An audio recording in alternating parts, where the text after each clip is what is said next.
Good afternoon, everyone. Welcome to Leprechaun Alley. My name is Carrie, My name is Michael. and we are hosting Leprechaun Alley today. We are taking your astrology readings by request. So please give us your date of birth and year, or just hang out, and we're just going to have random coffee talk about whatever topics come to mind. So I hope everyone had an amazing Mother's Day. We can celebrate all week if you want. So continued happy Mother's Day. I would have wished everybody a happy Mother's Day Friday. So wanted to make sure I did that. Mothers are important. Yeah. So there's been a kind of a lot going on over the weekend, different things. And by the way, something that had come up, we were talking about celebrities with different mental illnesses that they've been struggling with throughout their lives. And the one person that I didn't bring out that I really should, because also recently, Naomi suicide, or Naomi, oh my God, Naomi Judd committed suicide. Naomi Judd was born January 11th, 1946, and she'd been struggling with mental illness most of her life. So that was interesting though, because she still would actually have been Year of the Rooster, or Year of the Cock, Right. even though she was born in 1946. She belongs to So, 45. so that's, I just really want to give my condolences to the family as So what well. happened? She committed She suicide? committed suicide. I mean, she was in her 70s. I would think she's born saying she's older than me. Yeah, but she's been struggling with mental illness most of her life. Well, what did you want to discuss about her? Oh no, I was just talking about that she's a Capricorn. Okay. January 11th is, and who else is born? Isn't there somebody else born January 11th? There's a lot of people born on I know. I January mean, 11th. but there's another famous person that came to mind that struggled as well. I know a lot of people that are born. I mean, others are the 12th. Maharishi. We have some of our clients. Maharishi's born the 12th. Some of our clients are born on the 12th, but I don't know of anybody born on the 11th. So yeah, I really wanted to offer our condolences, and I mean, this is an entertainment family as well. So Ashley Judd is her daughter. Naomi is her mom. Oh, really? Yeah. So that's what I mean. The whole family is an entertainment family. Beautiful women. I love the redheads. Ashley Judd's mother died? Yeah, it was Ashley Judd's mother. Oh, that's interesting. Yeah, so you're more familiar with Ashley Judd because you are more in the actors and actresses, but Naomi Judd and Winona Judd were a mother and daughter country music duo. Both, they're very, very talented.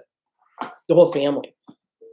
So, and Naomi Judd, worked very hard to raise her daughters. There's quite a remarkable story with them. Really a strong woman. She.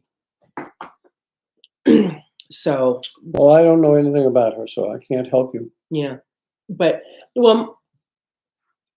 mostly that it's amazing that when you see a woman, what stuns me the most, or stands out to me the most, is when you see a woman that's strong, that is such a devoted parent and a devoted mother, and each of her daughters have struggled with their own conflicts, and she was there for them.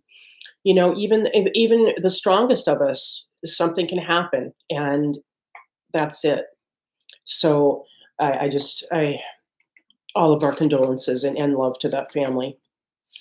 So, where I ended up, Michael, when we were talking about this, was I ended at Ludwig van Beethoven. Why did you? I don't know anything about ending up with Ludwig van Beethoven. What is this about? So when I made a list of individuals that were famous individuals that were known for mental illnesses, this is about mental illness. Yeah, Ludwig van Beethoven actually was believed to be bipolar. Okay. And it's interesting. I had a list. It just kind of came up like a list of bipolar people, and just them by themselves, it was Ozzy Osbourne, who's born December 3rd. Larry Flint, who is born April 10th, And then Ludwig van Beethoven, who was born December 10th. So it looks like the fire signs might be that might be a favorite condition of them. Who's Flint? Is he with Remember Larry Flint? Yeah, the founder of Hustler. he was an Aries, Yeah. and so was the founder of the Playboy. That was Hugh Hefner. Hugh Hefner is also an Aries. Right, right. Well, there you go. So Aries are known also for their sex drive, even though they're not particularly overt about it. Well, and guess what? I wouldn't have. I'm an Aries, and I have nothing in common with either one of those two. Oh, exactly. So, and right, so Larry Flint was a horse, 1930, and then Hugh Hefner was a tiger, 1926. That's interesting. Air signs. I don't know that Hugh Hefner was bipolar, but and the horse would definitely contribute. That would help out with the bipolar. And Ozzy Osbourne was and yeah, I would think about that too in terms of bipolar, like December 3rd, 1948. Like his Ozzy Osbourne is month of the Sagittarius or month of the rat, and then year of the rat. So when you have the mutable signs, what we have is a lot of back and forth to begin with. So that's pretty intense. All right. So you're discussing people with bipolar. Well, that was what was on this list currently. So I think it's interesting. Ludwig van Beethoven. Now he's a Sagittarius. He was born in 1770. So we have to kind of think about what add 120 to 1770. That puts him at 1890. So he's a metal tiger too. So Beethoven was a Sagittarius metal Why tiger. didn't you jot alongside each one of this? You should have had the other elements there too. I do. Well, there's nothing on there except their names. No, their names and the birthday and the year. The type of person that they are. Right? Whether they're month and year. Oh, you wanted me to write the signs next to them? I just thought we'd know because of their birthday. Okay. Well, let's discuss this. Oh, so Ludwig van Beethoven, bipolar, and that's real. I don't really know a lot about his life, but it makes sense. A lot of people that are in the creative forces, even Sylvia Plath is probably our most famous bipolar person. She's a variety of situations, and then a really sort of a macabre kind of poetress, incredibly talented. So another one that I thought was interesting, and I was just comparing, is we talked about her before, Agnethus Falstog, who is first of all, I I've think never heard of these people. I don't know where you found them. she's from ABBA. She's the blonde performer. So she was born April 5th, 1950. And she's had issues with agoraphobia throughout her life. And of course, what is she? She's a tiger. Agoraphobia is fear of wide open spaces, fear of crowds. Wide open spaces? Yep. Really? Yeah, it's a real thing. I didn't know that existed. Okay. Yes, we're surprising Michael today. Today might be more fun just to see Michael's face. Michael's surprised face. And when we look at April 5th, we can discuss these a little bit.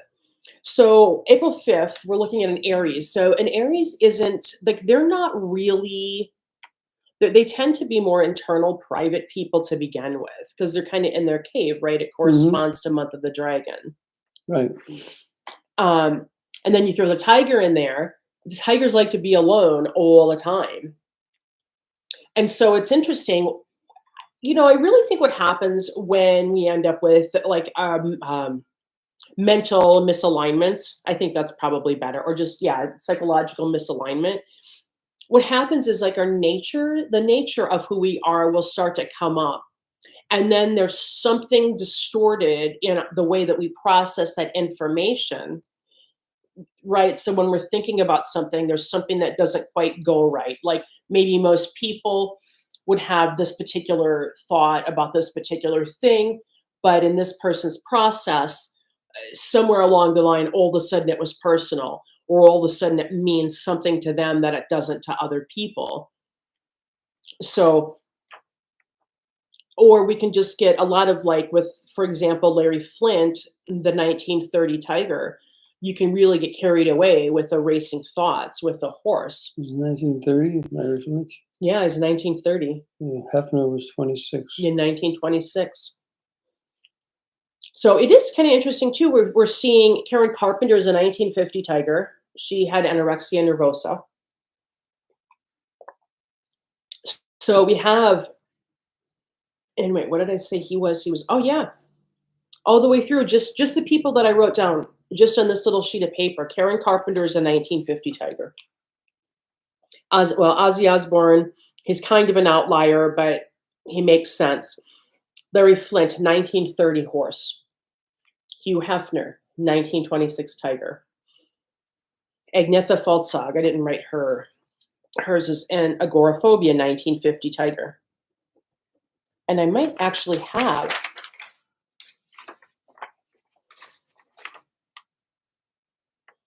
yeah, I just thought, so it's very interesting right there. So the tigers and the horses, those also correspond to the air signs in Western astrology. So you're looking at the tiger as the Aquarius, the Gemini is the horse, and the dog, the Libra, is the, yeah, dog is the Libra.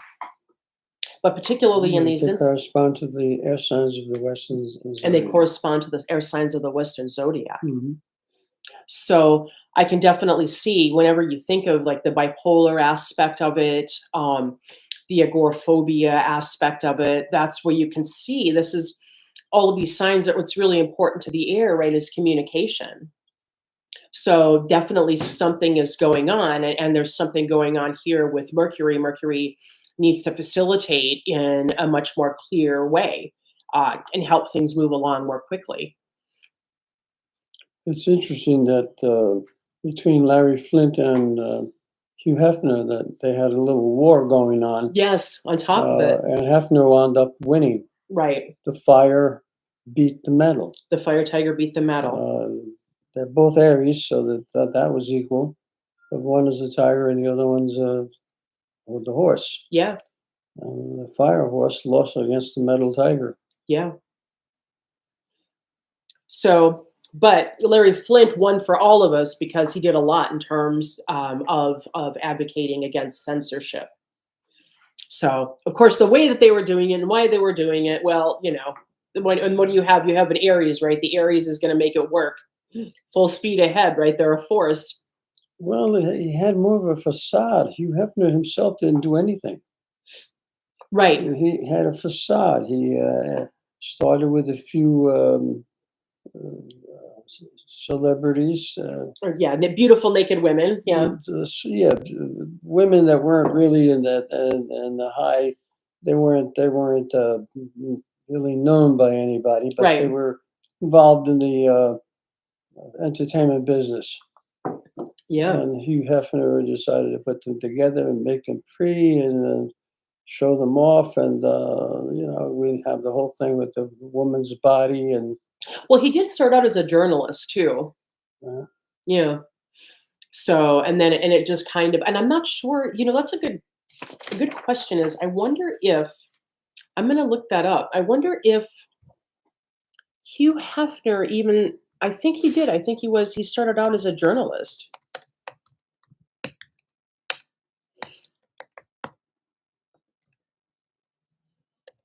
Come on.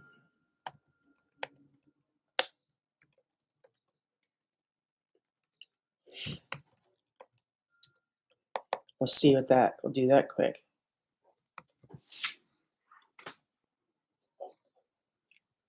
Oh, so it grew out of his puritanical childhood is what it said. Well, of course, at his age, what else would he come from but a puritanical childhood?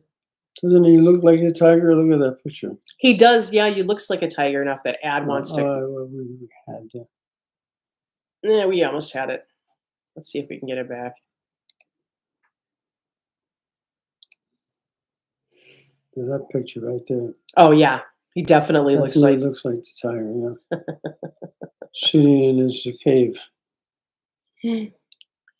Yeah, so, it's not gonna come up straight away. So, yeah, but just, yeah, he started out as a journalist too.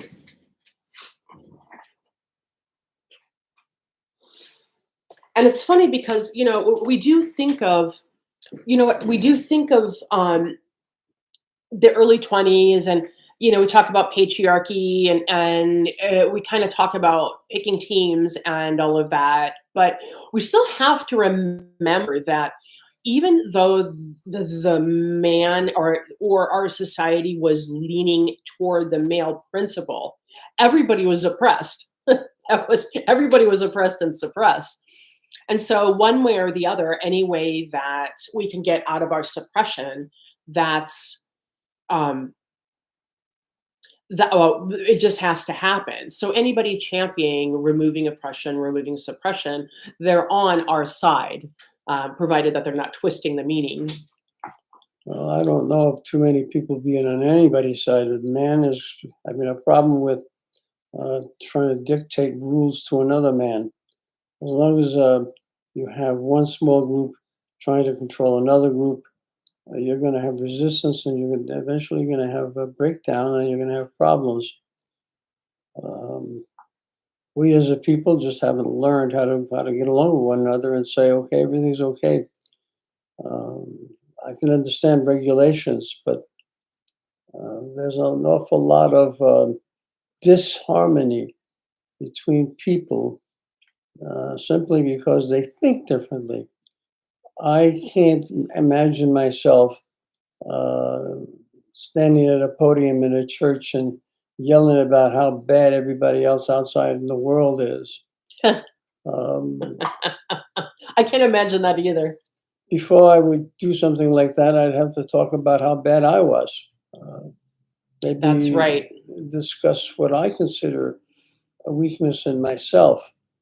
That may have more value than for someone to be accused of something because another person doesn't like it or like what he's doing. Whereas what I'm trying to say is that you have one person who, let's call him letter A, and another person letter B. A doesn't like B, and B resists and fights with A. Then A collects a bunch of people, a bunch of little A's, and B collects a bunch of people, bunch of little B's, and they get together and they commit themselves to war, or at least some kind of destructive behavior. But this is a problem in the consciousness of man. It's not. You can look at this astrologically to see their positions, and I think that's what you were doing. Right. Well, yeah, we're kind of looking at, yeah, and we were talking more of like along even along the lines of suppression and oppression. Well, That we have to look at the characters, and then we'll discuss them. absolutely. So, and well, and let me just bring up a little bit here. So, of Larry Flint, he's bipolar is April 10th, 1930. So and the bipolar disorder, let's look at a description of bipolar disorder. Let me read it more clearly here because I think that's what's so interesting. Well,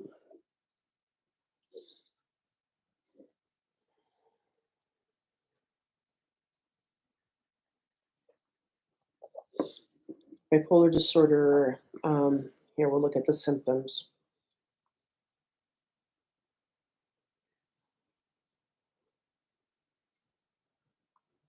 See if this will be like a normal one or if it's inundated with advertising, if it's going to give me real information.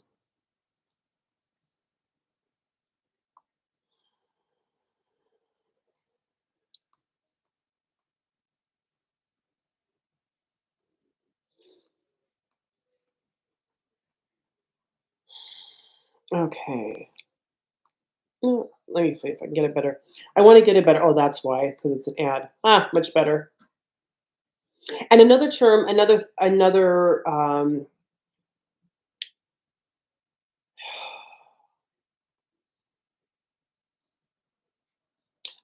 way that it's historically known, or something else it's historically called by, is manic depressive disorder. Uh, I think that characterization that labeling is gone now. I think they pretty much got rid of it by 2010. Well, even schizophrenia has disappeared. They've Oh no, we ruined. definitely have schizophrenia. That's I still don't see anyone. Whenever you discuss almost any diseases, they never talk about schizophrenia. It's as if that disappeared from it. It was a popular thing when I was going to college. That was in the 70s, 60s, and 70s, and 80s.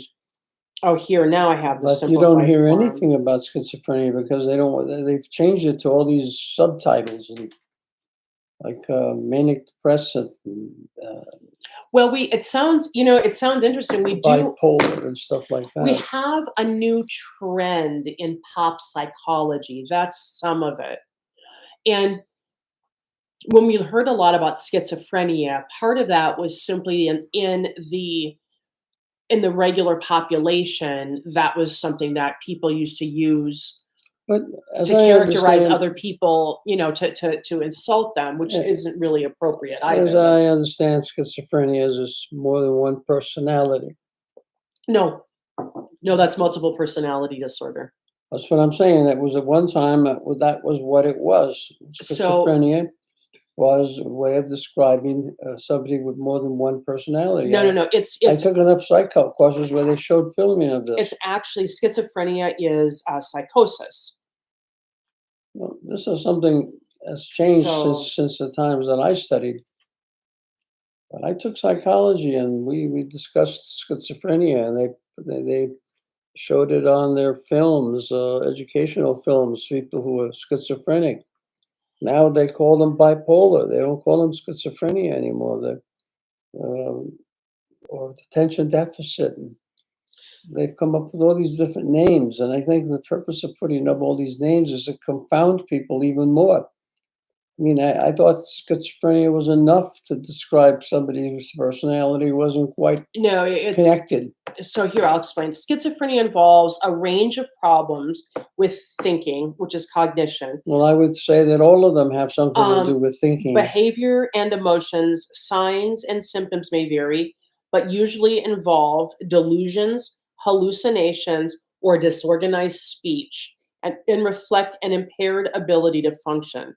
Symptoms include delusions, hallucinations, disorganized thinking, extremely disorganized or abnormal motor behavior, and negative symptoms that refers to like reduced or lack ability to function normally. They may neglect their personal hygiene. They may avoid making eye contact. They speak in a monotone voice. That's more. You don't really. That's And I not think very. bipolar people fit in all of that. No, it's not because so I definitely I've worked directly with the individuals, so Mhm. I've definitely been able to understand and appreciate the nuances, but between them.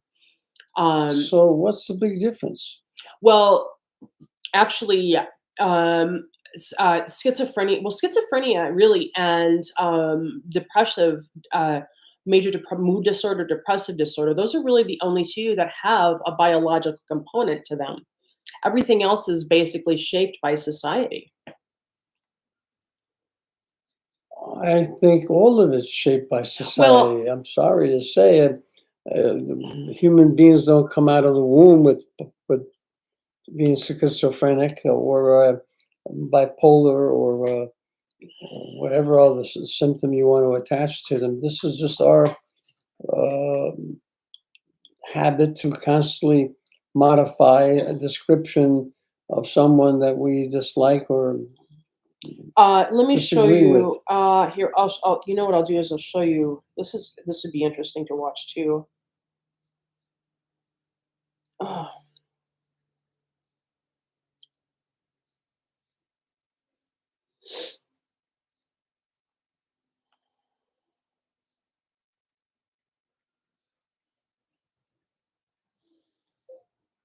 Come on. Oh, look at this up here. I'll check it out.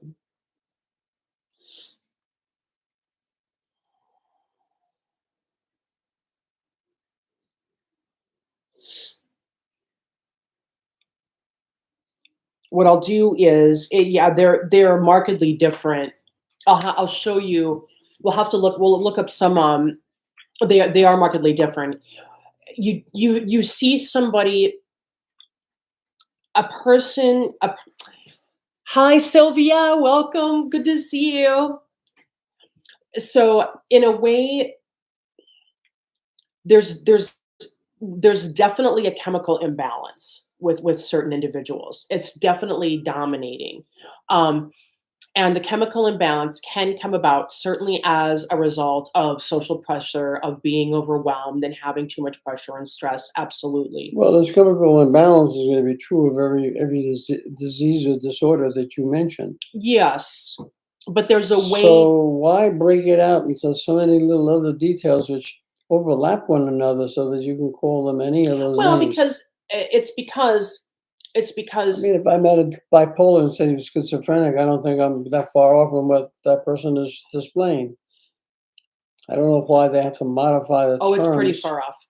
It's They pretty have far to, off. yeah, well, it's so far off that I haven't heard Well, any descriptions that really say, ooh, wow, I it know I isn't, it see. isn't. You would have to see it. That's why I was trying to find maybe something I can just use the phone and post on video here that kind of shows,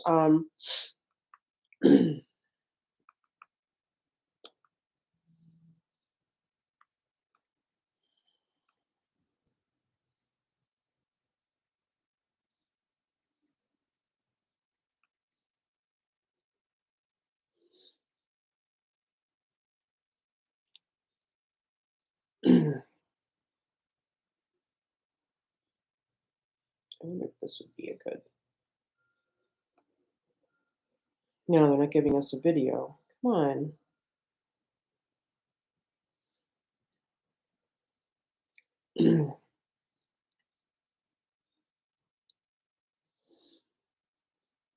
Oh, I want to just see.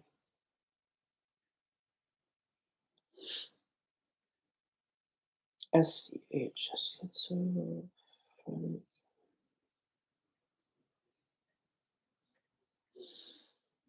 Break. I mean, I see O.J. Simpson as a person who's schizophrenic. No, he's not. He OJ managed to tell the police one story and then he told another. OJ He's Simpson is actually obviously on here. convinced everybody there, convinced everyone. I don't see where his disorder is any different from Oh, anybody else. schizophrenia, because the schizophrenia, they're not capable of persuading anybody. They don't have that ability. They're just gone. They're just in another state. They're just it's Agnes of God. It's they're just all of a sudden in this other state.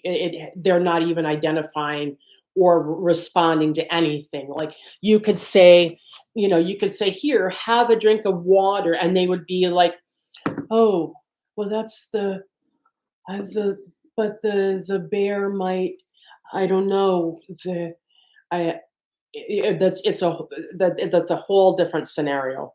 They wouldn't even really be able to rectify that in that state with their, when they're in a full blown. The Right. bipolar disorder is actually someone who you'll see them. I mean, and typically these particular situations, when they're in their most severe state, they're probably being hospitalized. You're not going to see them out in the community. Um, what happens with the bipolar is, you get more, like, well, major depression. They go into their room and they won't come out. You can't access them. They're very difficult. It's a kind of depression that's really difficult. They have to be hospitalized from it. They actually, um, they probably have to be hospitalized more when they go into the major depressive aspect than they do when they go into the Well, that, manic. that kind of removes a lot of people that are called uh, bipolar. Then nobody's No, bipolar. I don't know if anybody has to go to hospital because of their mind. yeah, I worked in those facilities. Yeah, I'm quite familiar with them. but we use the term to describe a lot of people. Well, when people in the vernacular, sure, in colloquialisms, people will just throw terms around, but they're not using them correctly. They're just using it. I mean, first of all, there's an inherent disrespect for people that do have those challenges. I don't think those things should be weaponized to begin with. Um, but it's just irreverent. But also, we don't when there those particular elements are at their worst. You may run into someone, and I think you have actually, like, someone will come into a restaurant or in a store, and they'll just be walking around, and they won't be like, they'll just, they won't even be talking directly to anyone. They're just going and going and going, and they're in Well, this who are strange. these? That's in a manic state. That would be bipolar. That would where you would see a sort of a bipolar. But let's talk about O.J. Simpson because he's actually on here. Let me bring him up because that's a really good example. Um,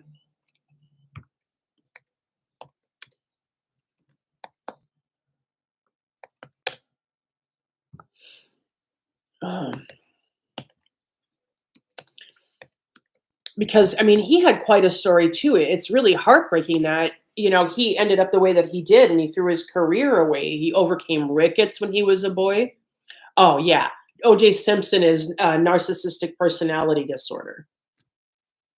Okay, so that's and what's his birthday?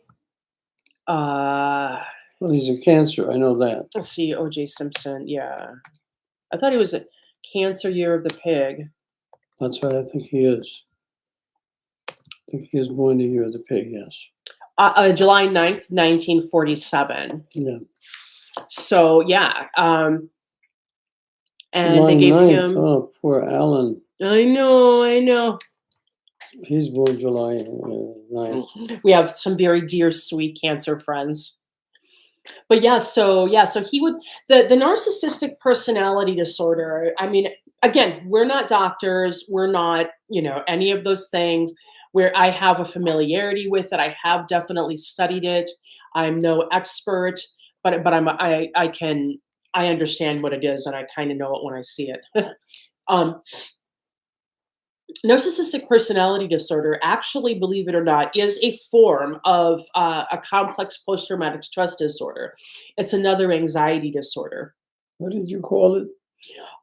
It's another form of No, what you originally said. narcissistic personality disorder. So I must be one of those. Why would you be one of those? Because when you described it, sounds like me. Describe it again. Hold on.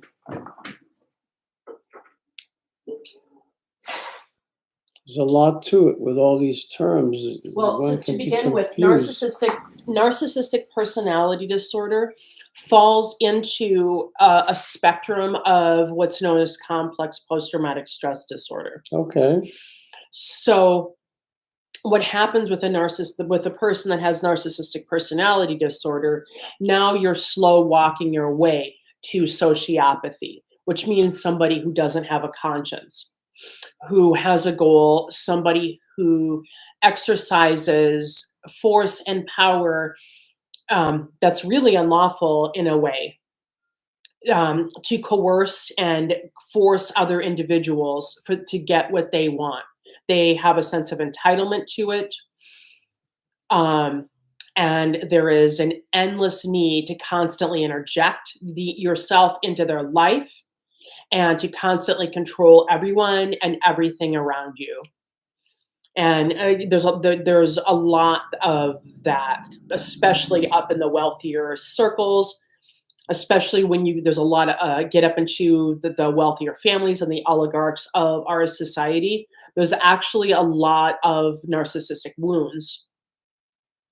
So there's an absence of conscience. There's a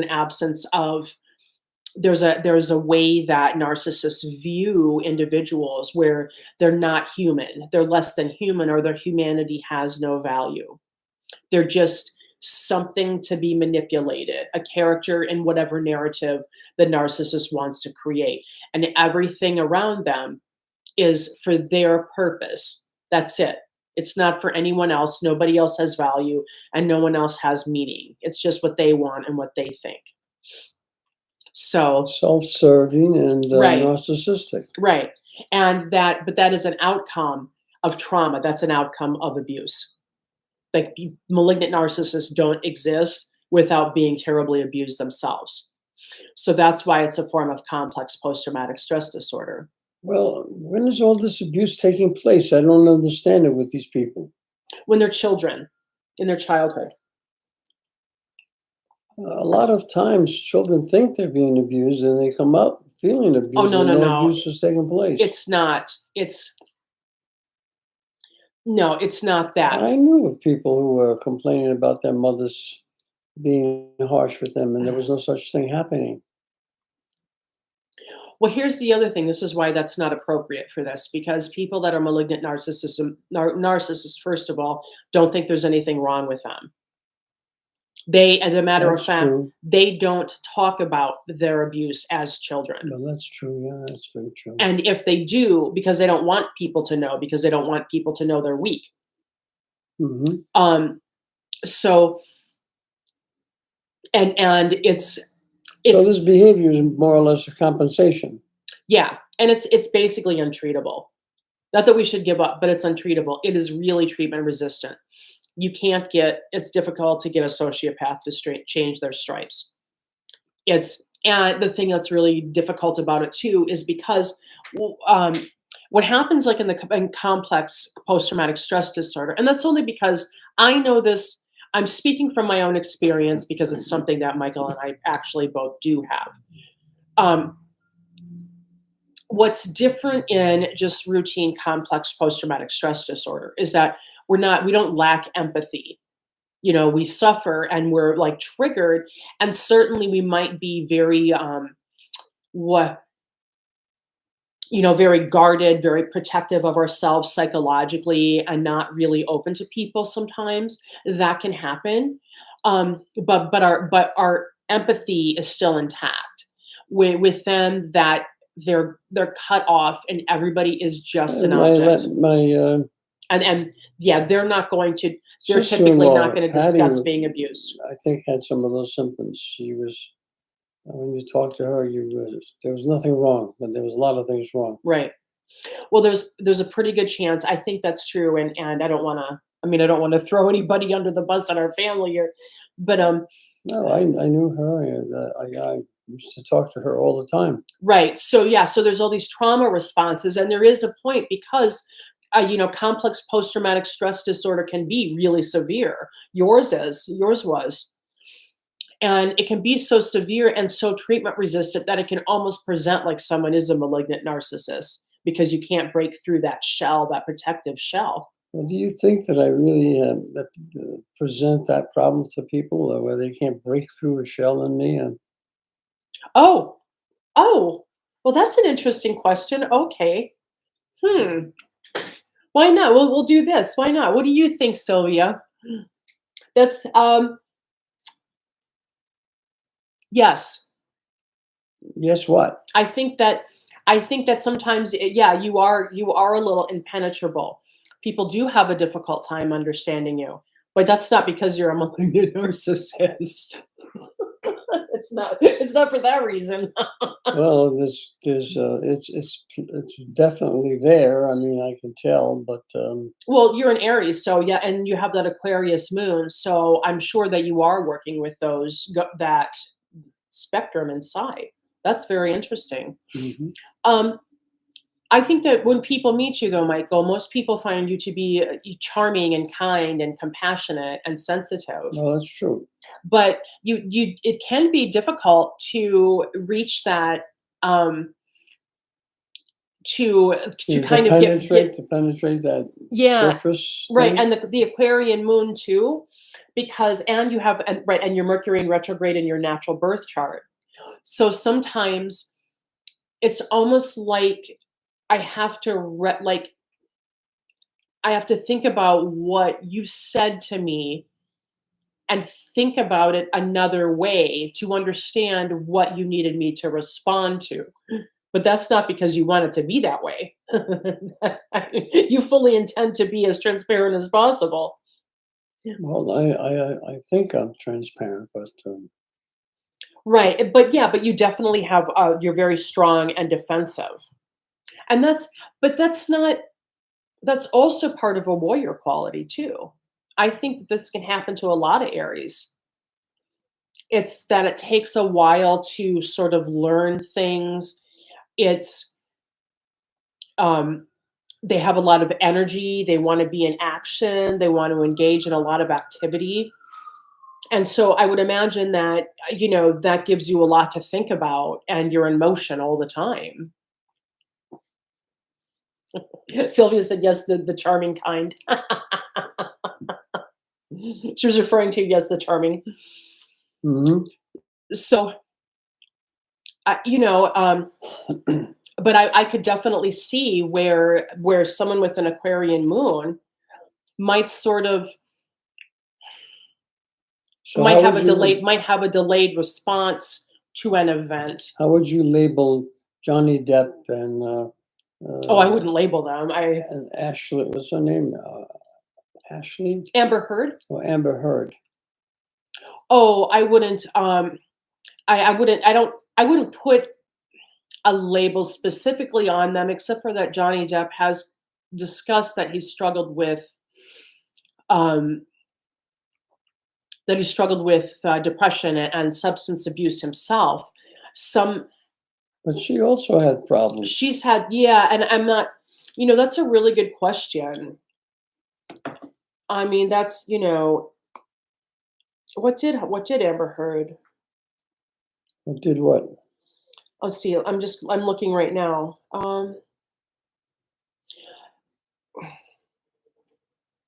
Let's see if there's, yeah, what she has said.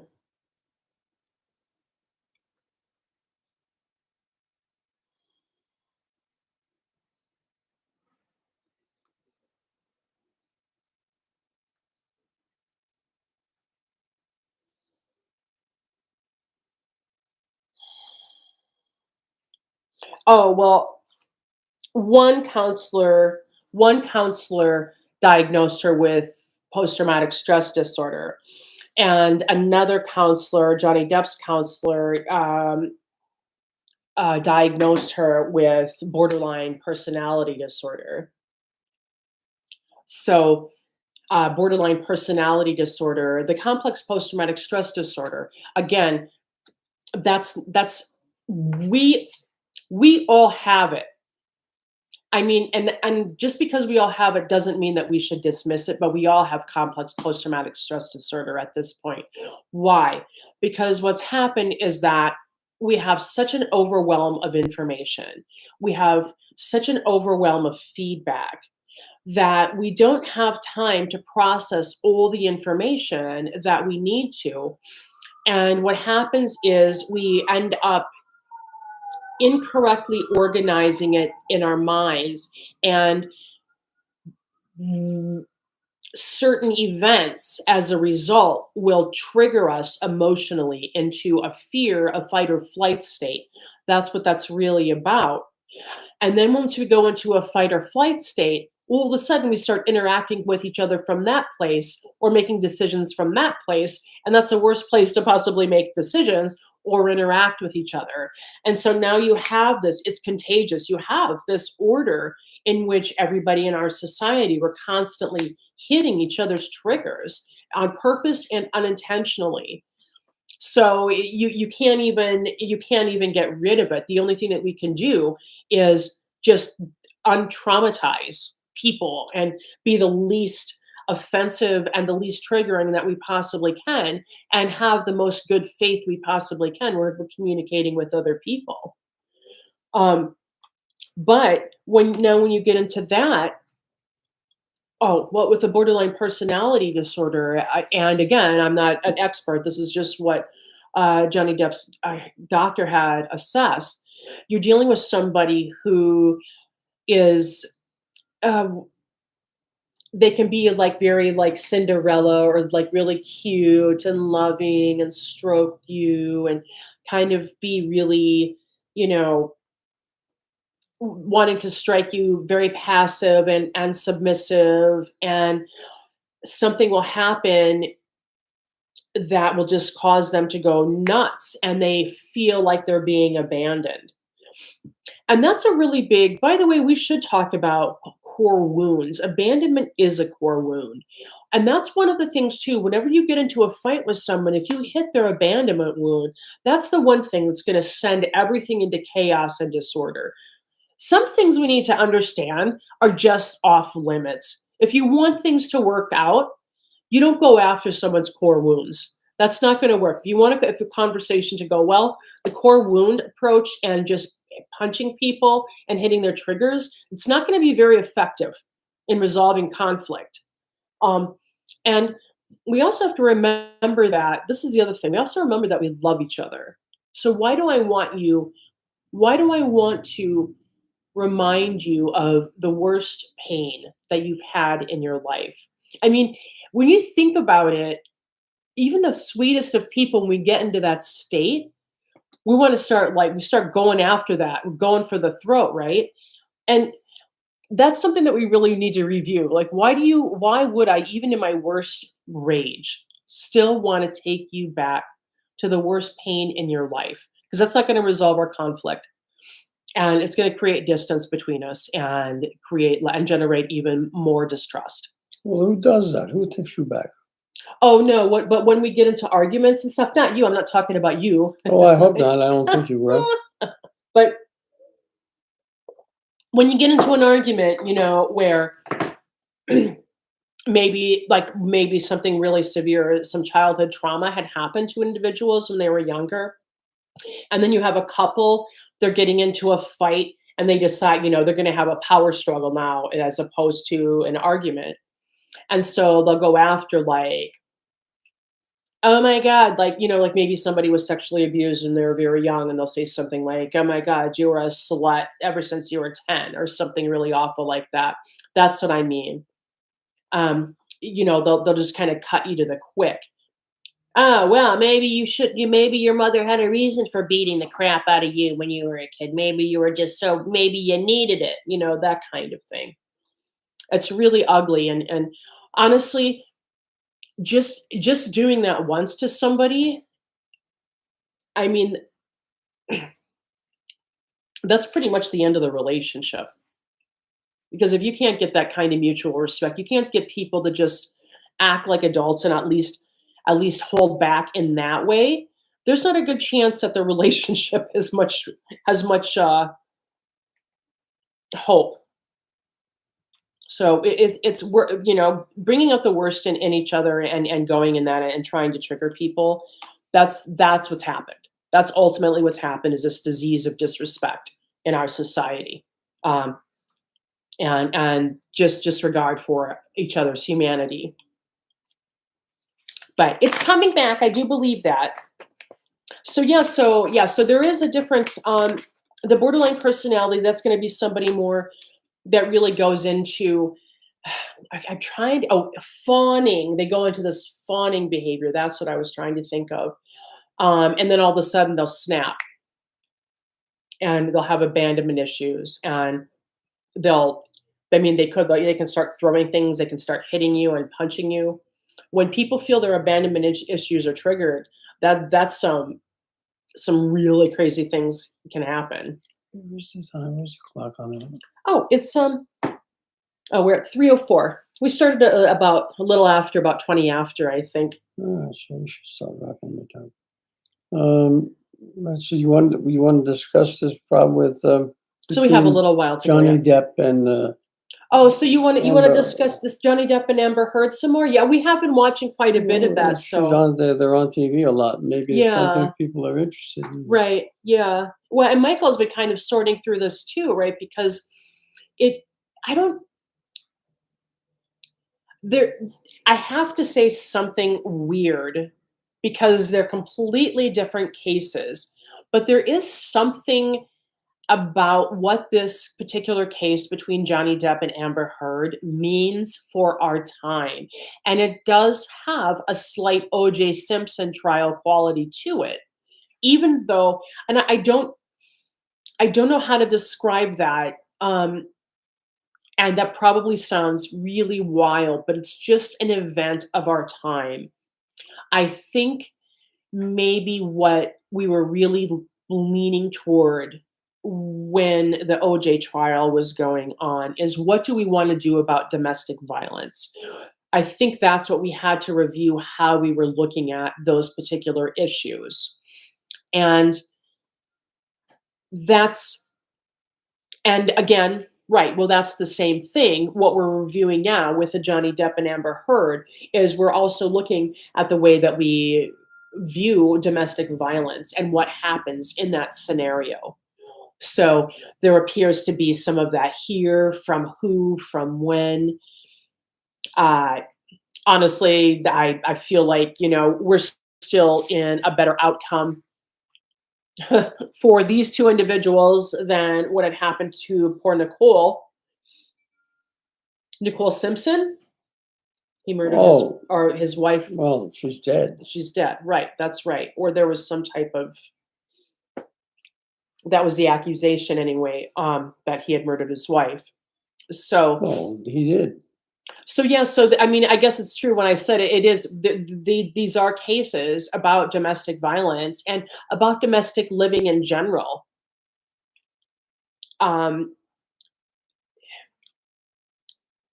it's clear as we watch this trial play out, that we do actually know a lot more about relationships and about domestic violence and about what happens between individuals than we did. What was that? It was in 1995. Was it the OJ Simpson trial? I think it was. Yeah, it was. It was well into the 80s and the 90s. Yeah, it was in the 90s. Yeah. So, but with these two individuals, I really think what's playing out as well is, you know, these are, I just don't feel like either of these people are horrible people. I think they're horrible to each other. And I know that Amber Heard has her own sketchy history of, um, not being the best to her domestic partners. So I'm certainly not going to dismiss that. But What was the infidelity about? That's what I'm trying to figure out. right, yeah. So she had had an affair with Elon Musk, and Hmm. I guess she'd had an affair with James Franco. And James Franco is actually somebody that also got into trouble for sexual assault. But the thing that we're dismissing is that she had an affair with two other people that were not married to her. She was Yes, married to somebody, to Johnny Depp. right. Well, I'm not dismissing that. So Right. no one's talking about the infidelity as a major Oh, problem with yes, the personality. infidelity is, yeah, that's right. Yeah, definitely. Right, so right, so anytime anybody see PTSD, major depression, I would say less so with major depression, bipolar disorder, narcissistic personality disorder. Yeah, you find these people always in the arms of another. Right, yeah, you're gonna have issues with infidelity there. Yeah, most Mm. definitely. Yeah, and that's a really great point to bring up. So, yeah, and what about that? What more about that did you wanna say? Not really anything, you're just kind of, you're still No, I'm just having a difficult time in watching the right, trial with these two people who have obviously gone through a lot of pain in the short time that they were together. Uh, and in all of the conversations, I never got a feeling that these two were married to each other. I was just looking at Sylvia. They skipped through the marriage part, and you don't even know that they were married. You might as well talk about any two people that you meet on the street. Right.